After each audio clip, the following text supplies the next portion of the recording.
Hi friends, இது வந்து பட்டியோட ஒரு முக்கியமான டிப்ஸு. இது வந்து என்ன பண்ணியிருக்கேன்னா, இந்த ஃபோல்டிங்காக இருக்கும் பாருங்கள், அந்த மாதிரி எப்படி நம்ம ஜாயின் பண்ணலாம் அப்படின்றது தான். நான் பிகினர்ஸாக இருக்கப்போ நானும் அவங்க சொல்கிற மாதிரியே நானும் போட்டு பார்த்தேன். எப்போ பார்த்தாலும் ஒரு 1/4 இன்ச் அரைஞ்சி வந்து எப்போவுமே எனக்கு அப் அண்ட் டவுனாக வந்தது. என்னடா இப்படியே வந்துகிட்டே இருக்கே அப்படின்னு சொல்லி நானும் பிகினர்ஸில் வந்து எனக்கும் இப்படியே வந்துட்டு சரி போ அப்படின்ட்டு நான் விட்டுட்டேன். அதுக்கப்புறம் என்ன பண்ணேன், சரி ஒரு 1/4 இன்ச் எக்ஸ்ட்ரா வச்சு பார்ப்போமே அப்படின்னு சொல்லிட்டு சரி அதே மாதிரி நம்ம நான் பட்டி எப்படி அளவு எடுக்கிறேன்னு நீங்கள் முதல்ல தைக்கிற வீடியோ பார்த்தீங்கன்னா தெரியும். ஏன்னா தைக்கிறப்ப தான் நான் பட்டியே கட் பண்ணுறேன். நம்ம எடுக்கிற ஒரு 3.5 அப்படின்னு சொல்லி நம்ம அளவு எடுத்தோம்னா 3.25 அப்படின்னு சொல்லி சைடில் மார்க் பண்ணுங்கள். அதே மாதிரி சென்டரில் ஒரு 2.5 வைக்கிறீங்க அப்படின்னா 3 வைங்க. அப்படி ஒரு 1/4 இன்ச் இப்படி 4 பக்கம் நீங்கள் மார்க் பண்ணுறீங்க அப்படின்னா ஒரு 1/4 இன்ச் எக்ஸ்ட்ரா வச்சுருங்க. எடுக்கிற அளவை விட 1/4 இன்ச் எக்ஸ்ட்ரா வச்சுக்கோங்க. அப்படி வச்சுட்டு இதே மாதிரி நீங்கள் மார்க் பண்ணி தைச்சிங்க அப்படின்னா அப் அண்ட் டவுனே வரதே இல்லை, நல்லா நீட்டாக இருக்கும். இந்த மாதிரி நீங்கள் சுருட்டிட்டு நீங்கள் அந்த தையல் நம்ம போட்டுக்கோங்க பார்த்தீங்களா, அதுக்கு தான் நான் வேறு கலர் கூட துணி வச்சுருக்கிறதுல அந்த நம்ம எப்படி தையல் போட்டோமோ அதே மாதிரி அதே தையலில் வந்து மறுபடியும் திருப்பி நீங்கள் போடணும்.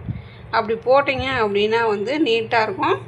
அப்புறம் உள்ளே அந்த ஃப்ரெண்டாக இருக்கிறது வந்து உள்ளே வந்து உருவிக்கிட்டீங்க அப்படின்னா நல்லா நீட்டாக இருக்கும். இது மாதிரி நீங்கள் ட்ரை பண்ணி பார்த்தீங்க அப்படின்னா உங்களுக்கு ரொம்ப நம்ம அந்த ஏதோ பொட்டிக் ஸ்டைல் அப்படின்ற மாதிரி சொல்லுவாங்க. நல்லா நீட்டாக ஃபினிஷிங் வந்து நல்லா நீட்டாக இருக்குது. ஆனால் அந்தளவுக்கு எனக்கு இது ரொம்பவே பிடிச்சிருந்துச்சு. அதனால் நான் வந்து இப்போ எல்லாம் இப்படி தான் தைச்சிட்ருக்கேன்.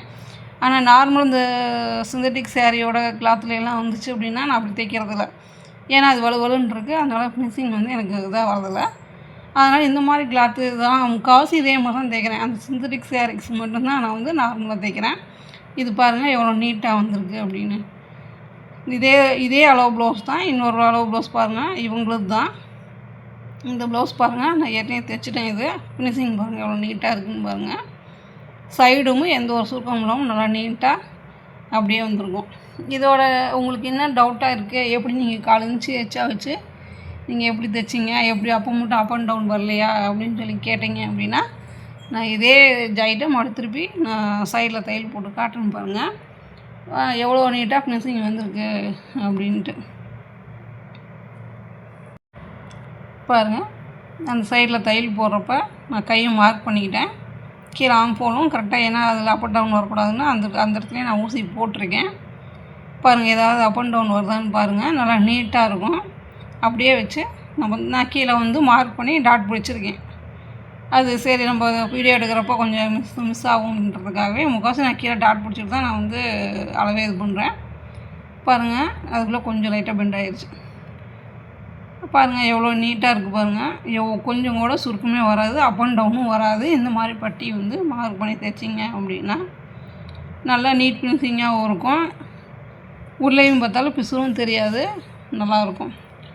இந்த மாதிரி நீங்கள் ட்ரை பண்ணி பாருங்கள். நான் சொன்ன மாதிரி நீங்கள் எடுத்த அளவை விட 1/4 இன்ச் எச்சா வச்சுக்கோங்க. வச்சுட்டு நீங்கள் வந்து இந்த மாதிரி சுட்டி அடிக்க, ஏன்னா அது உள்ளே திருப்புறப்போ வந்து ஒரு 1/4 இன்ச் நம்ம வந்து உள்ளே உள்வாங்குது.